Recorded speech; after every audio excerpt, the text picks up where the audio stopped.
Assalamualaikum warahmatullahi wabarakatuh. Kali ini Waalaikumsalam kita akan warahmatullahi berbincang-bincang dengan calon kepala desa Sidomukti. Kali ini kita bersama Pak Sularto dengan nomor urut 2. Bagaimana kabarnya Pak? Alhamdulillah sehat. Alhamdulillah. Mungkin dari masyarakat luas belum tahu nih tentang profil diri Bapak, bahwasanya Bapak itu kelahiran tahun berapa ya Pak? Gini Mbak, maaf ya, ini kok bahasanya campur Jawa Mas ya. Jadi saya kelahiran Boyolali Mbak, Boyolali itu Jawa Tengah, itu di perbatasan pinggiran Waduk Kedungombo. Mungkin saudara-saudara di luaran sana ada yang bertempat tinggal sama dengan saya. Tempat kelahiran saya itu di Boyolali, tepatnya tanggal 14 April 1974. Itu asal kelahiran saya. Iya Pak. Dan jenjang pendidikan Bapak sendiri mulai dari TK, SD, SMP, dan SMA itu di mana saja Pak? Oh ya, kalau masalah jenjang pendidikan, yaitu tadi saya dilahirkan di Boyolali. Setelah itu tahun 1977 dibawa oleh kedua orang tua saya ke Lampung ini sebagai pendatang. Setelah itu sekolah dasar negeri di SD Negeri 1 Sidomukti Mbak. Iya Pak. Lulus SD itu kisaran tahun 1986 kalau nggak salah Mbak. Itu jadi lulus SD di SD Negeri 1 Sidomukti. Kemudian saya meneruskan sekolah lanjutan tingkat pertama di SMP PGRI Tata Karya. SMP PGRI Iya, Tata SMP Karya, Pak. PGRI Tata Karya. Setelah itu pendidikan lulus tahun 90 kalau tidak salah. Saya istirahat 1 tahun, tidak meneruskan sekolah pada waktu itu. Kemudian saya pergilah ke Jawa Timur. Nek coro bahasane cah saiki belajar gendok lah neng pesantren. Oh, Di iya, situ saya 1991 ke Jawa. Di sana saya meneruskan sekolah lanjutan atas SMA. STM. Di sana sambil belajar huruf hijaiyah alif ba ta niku. Ya Pak. Setelah itu lulus tahun 1994 kalau tidak salah, lulus STM di sana, di STM swasta itu. Ya itu, nah kalau jenjang pendidikan. Jadi lulus STM di tahun 1994 di Trenggalek, Jawa Timur. Trenggalek. Baik, itu tadi tentang jenjang pendidikan Pak Sularto. Iya. Sekarang tentang jenjang karir Bapak atau pengalaman Bapak selama hidup di Sidomukti ini. Kalau pengalaman itu sebenarnya tidak ada Mbak. Jadi saya pulang dari Jawa Timur tahun 1997 akhir. Pada waktu itu bersamaan dengan krisis moneter. Pada waktu itu zamane reformasi. Pada waktu itu saya pulang dari sana. Setelah itu krisis moneter demo itu kan 98 pada waktu itu, runtuhnya rezim Soeharto.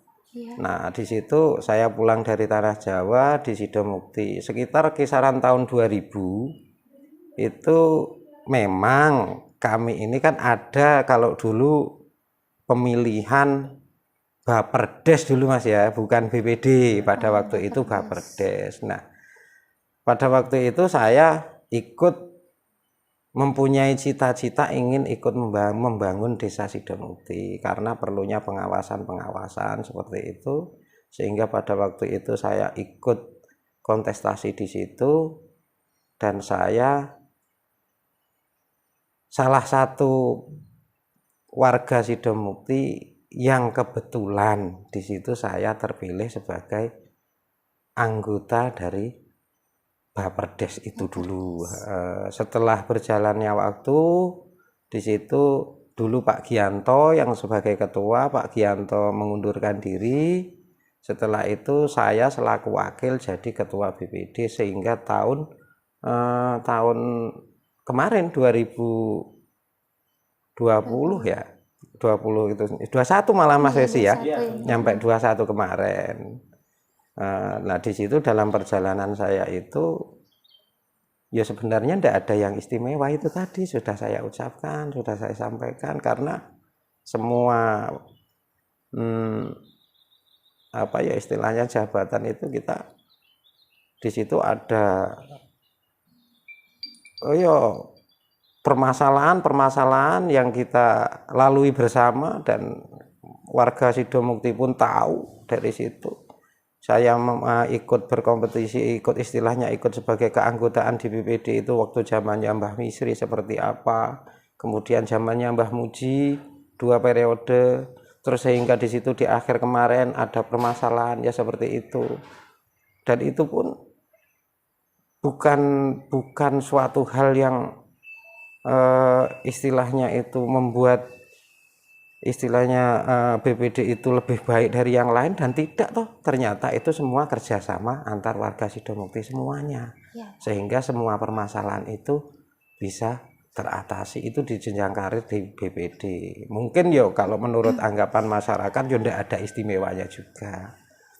Kalau di organisasi lain itu ya memang saya bermitra dengan statistik, itu sudah lama juga mengikuti survei-survei, sensus yang sifatnya nasional. Kalau survei kan sifatnya cuma istilahnya itu dalam 1 tahun itu dia sifatnya lokalan, tapi kalau sensus itu nasional seperti itu. Kalau di organisasi yang lain ya dulu pernah berorganisasi di Banser, pernah. Nah sekarang ikut organisasi di PSHT itu cuma nggak ada istilahnya, bukan untuk suatu karir yang perlu diistimewakan, itu tidak, itu cuma sekedar berorganisasi karena kita itu hidup bermasyarakat itu kita butuh pengalaman ya untuk menimba ilmu saja. Saya kira itu kalau jenjang karir tidak ada yang istimewa. Ya Pak, yang penting pengalamannya itu tadi ya Pak. Oh ya kita yang mencari pengalaman Mbak untuk tuntunan hidup yang jelas. Iya Pak. Seperti itu. Dan kali ini juga kan Bapak mencalonkan sebagai calon kepala desa Sidomukti. Iya. Visi dan misi Bapak untuk nantinya bila menjadi kepala desa Sidomukti itu apa Pak? Visi dan misi. Kalau visinya itu Mbak, jadi untuk istilahnya membuat Sidomukti ini sebagai desa yang madani, itu saya sampaikan tadi. Jadi sehingga desa Sidomukti ini iso dadi desa sing adem dari segala penjuru. Jadi di situ nanti akan tercipta desa nek jare tol bayan napa baldatun thayyibatun warabun ghafur. Nah, dan itu bisa tercipta, ngoten ya, visi saya itu bisa visine kuwi ya. Visine itu bisa tercipta itu tatkala kita menjalankan misi-misine. Dengan cara apa kita harus membuat desa kita ini sebagai desa yang adem, baldatun thayyibatun warabun ghafur kuwi ya carane dengan peningkatan sumber daya manusia yang jelas. Di situ ya pendidikane, ya tentang keagamaane, semuanya jadi itu bersinergi sehingga desa Sidomukti ini jadilah desa yang solid, yang kompak. Jadi seperti itu. Jadi kita tidak memandang etnis, iki Kristen apa iki Islam apa iki Hindu apa iku Buddha. Jadi kita tidak mandang tentang di situ agama, terus golongan-golongan, itu tidak. Jadi kita ayo sayuk rukun membangun Sidomukti ini. Di setiap saat saya ini bertemu dengan kawan-kawan, itu yang saya sampaikan.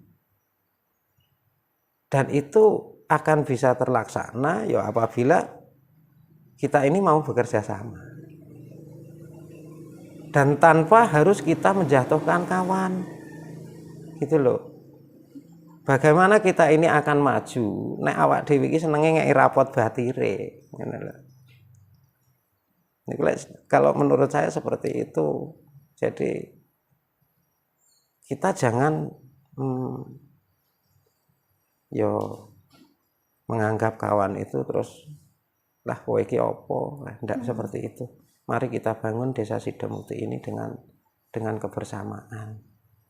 Harapan saya kepada seluruh warga masyarakat Sidomukti untuk dalam kontestasi politik ini pilihlah pemimpin dengan menggunakan hati nurani.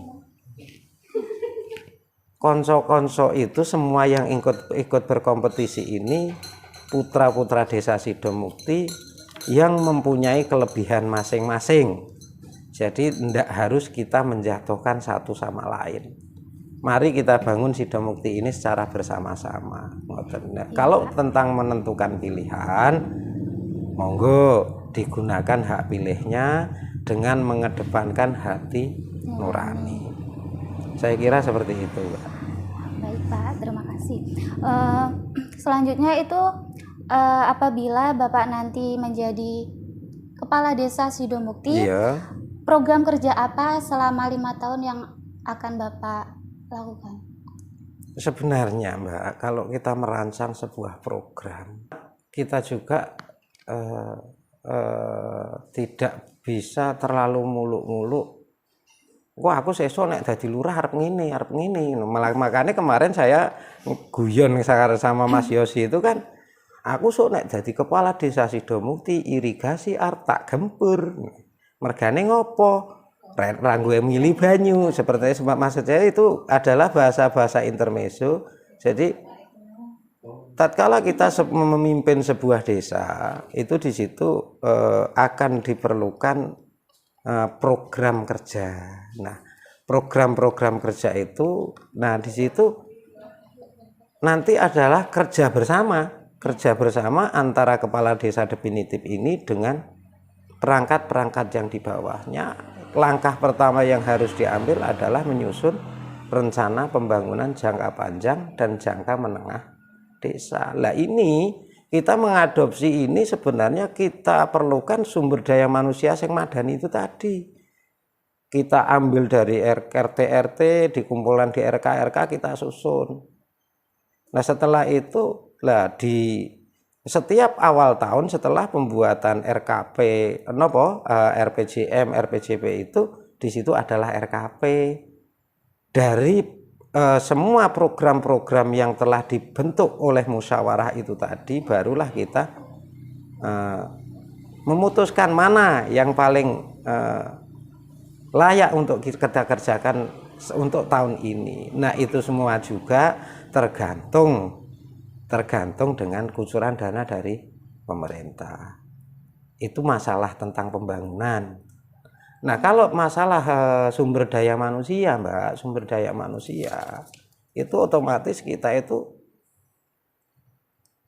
tidak boleh melupakan tentang pendidikan etika, budi pekerti. Jadi saya kira seperti itu. Jadi penting anak-anak itu kita arahkan ke pendidikan. Penting kita mengawasi anak-anak itu yang kadang-kadang tongkrong. Nah, kita berikan bimbingan ke hal-hal yang sifatnya positif. Jadi nanti agar supaya dia di kemudian hari itu bisa menentukan jati diri anak-anak itu sendiri. Jadi peningkatan sumber daya manusia itu sangat-sangatlah penting untuk menjadikan Desa Sidomukti yang maju dan madani. Itu penting sekali sumber daya manusia. Yuk kita bantu para guru-guru lah istilahnya, para guru-guru untuk memberikan ilmu-ilmunya, karena dalam tuntunan bukan di Islam saja mungkin, Mbak, ada 4 perkara yang di situ akan menjadikan sebuah negara itu tegak. Kalau yang pertama kan ilmune para ulama, Mbak. Nah, yang kedua adalah adile para pemimpin. Nah, terus yang ketiga dermawannya orang-orang yang mempunyai harta, dan yang terakhir adalah orang fakir yang mau mendoakan, orang-orang miskin yang mau berdoa untuk kemajuan, untuk ketentraman desa itu sendiri. Jadi peningkatan sumber daya manusia itu sangatlah penting dan sangat dominan. Jadi tatkala di situ akhlak dari penduduk desa Sidomukti ini sudah terbangun dengan baik, mudah-mudahan Sidomukti ini akan jadi desa yang maju, desa yang madani, sehingga apa yang dicita-citakan itu mudah-mudahan akan tercapai. Cuma seperti itu, kadang-kadang programnya nggak bisa tertulis, nggak bisa, Mbak, karena kita tahu program itu akan dirancang sebagus apapun. Di situ tatkala menghadapi suatu permasalahan, oh iki gong wayahe. Jadi intinya kita titik beratkan pada peningkatan sumber daya manusia. Itu sudah ajaran yang paling hebat, Mbak. Jadi di situ mendidik etika, tatkala kita jadi seorang pemimpin harus jadi pemimpin yang seperti apa. Wis bener apa urung lungguh kuwi iki dadi pemimpin nek kula. Nek cara wong sing dadi kepala rumah tangga ki wis iso nglungguhne awak apa urung dadi kepala desa utawa kepala rumah tangga. Tatkala etika itu sudah manjing di diri seseorang, mudah-mudahan desanya itu akan baik. Tapi tatkala sumber daya manusianya belum mencukupi, ya wallahu a'lam, seperti itu. Oke Pak, membahas tentang masalah pembangunan. Iya. Kalau misalnya akan melakukan pembangunan, terus kedepannya pembangunan itu tidak tercapai, itu nanti solusinya gimana Pak? Bisa kira-kira? Sebenarnya kan begini, Mbak, ya. Jadi tadi sudah saya sampaikan. Jadi tegaknya sebuah negara, pertama ilmil ulama, adlil umara, suhnil agniya, dan doail fuqara. Ini jangan kita artikan kita ini cuma iso ekor tidak. Jadi artinya tatkala kita mempunyai program kerja dan itu tidak tercapai, itu kita harus cari solusi.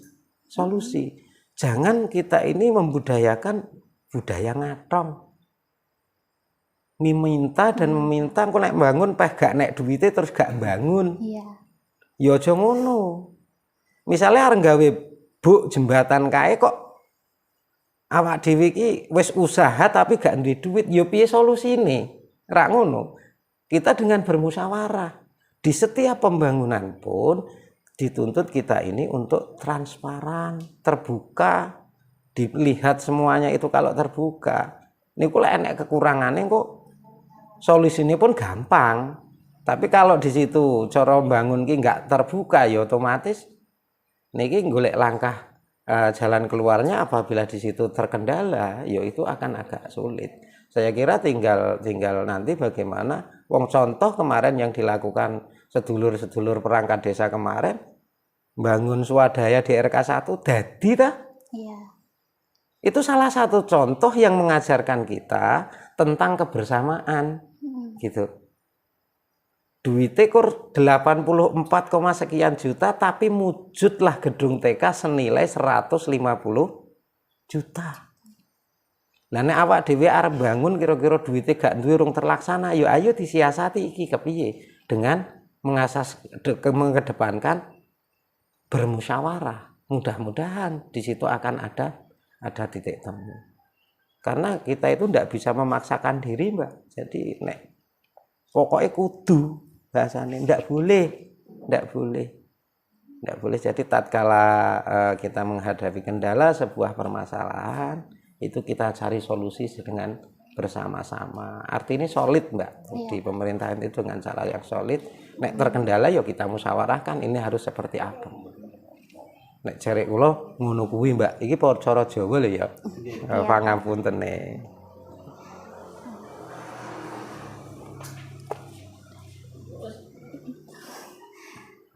eh, tentang sumber daya manusianya tadi Pak, Iya. kayak ngasih apa ke pemuda-pemudanya. Sebenarnya untuk sumber daya ke pemuda ya Mbak ya, itu sebenarnya sekarang contoh pemuda-pemuda itu harus dikasih peluang, dikasih kepercayaan untuk mengelola sesuatu yang sifatnya di situ dibimbing, sehingga menumbuhkan rasa percaya diri mereka untuk berbuat. Nah, kita sebagai orang tua, kita kawal bocah-bocah kuwi, dikawal piye to carane bocah iki nek wis dipercaya, nanti anak-anak ini, pemuda-pemuda ini akan tumbuh rasa tanggung jawab. Nah, setelah mereka berjalan, apabila mereka iki menemui sebuah kendala atau istilahnya usahanya kurang berhasil, kita ini sebagai orang tua ini yang memberikan arahan, ngene nek awakmu mlakune ngono wae kok enggak maju-maju. Seperti itu. Salah satu contoh lagi itu kita diajari kok sama anak-anak pemuda kita itu, diajari bumdes yang cuma dagangane kaya ngono tapi bisa berjalan. Hal-hal semacam itu yang harus kita tanamkan ke pemuda-pemuda. Misalnya ini contoh lagi tentang keolahragaan. Kita support saja, kita support. Kita berikan dukungan ke mereka untuk melakukan kegiatan kita support, supaya pemuda-pemuda ini setelah dia mempunyai kesibukan sehingga di situ akan kenakalan remaja itu akan terkikis dengan sendirinya. Karena banyak saya temui pemuda-pemuda ini, ayo mending poli timbang pletre. Katanya seperti itu lah, makanya artinya di situ menuntut untuk kita menumbuhkan kreativitas pemuda-pemuda. Kita harus mempunyai ide-ide untuk mendongkrak skill pemuda ini supaya dipergunakan. Apa yang dia dapatkan dari sekolah mereka kita tampung, kita beri kepercayaan, berbuatlah kamu. Nah, orang tua yang ada di desa itu tidak bisa dia itu terus kowe iki kudu ngene, itu tidak bisa. Biarlah mereka berpikir, setelah itu nek pola pikir anak muda ini benar, disupport. Ini adalah salah satu cara memberikan kepercayaan ke pemuda untuk melakukan sesuatu, sehingga nanti di kedepannya dia ini akan belajar dengan sendirinya, dia akan mandiri, dan dia nanti tidak akan budaya ketergantungan, Mbak. Itu tidak akan terjadi lagi. Jadi ya istilahnya pemuda itu jadi ini nggak bodoh males. Jadi nanti kita usaha gawe opo seperti itu. Itu untuk meningkatkan sumber daya di bidang kepemudaan. Itu tentang di keolahragaan. Iya, Pak. Tidak kalah pentingnya juga di situ tentang berketuhanan, Mbak. Jadi mari kita bimbing pemuda-pemuda kita ini untuk berketuhanan. Jadi jangan sampai dengan kegiatan-kegiatan yang mereka lakukan itu melalaikan kewajiban kita sebagai kita lewat kelompok-kelompok. Nanti kita berikan masukan-masukan yang intinya pada puncaknya semua itu akan mendidik tentang budi pekerti. Agama apapun itu dia akan mendidik tentang budi pekerti. Tatkala etikanya sudah bagus, mudah-mudahan desanya pun akan bagus. Ya. Saya kira seperti itu, Mbak. Dan pertanyaan terakhir ini, Pak. Iya, monggo. Tentang harapan Bapak kepada masyarakat Sidomukti untuk Pilkades nanti agar berjalan dengan damai. Itu bagaimana, Pak? Menurut Bapak? Kembali lagi seperti yang saya sampaikan di awal, ini kontestasi politik di Desa Sidomukti, jagonya ada 5. Ya. Semua putra-putra terbaik Desa Sidomukti. Mari kita gunakan hak pilih. Ojo ngasih golput. Dengan datang ke TPS, dan gunakan hati nurani untuk memilih. Kalau kita sudah seperti itu tidak ada tekanan apapun, tidak akan tergoyahkan dengan apapun.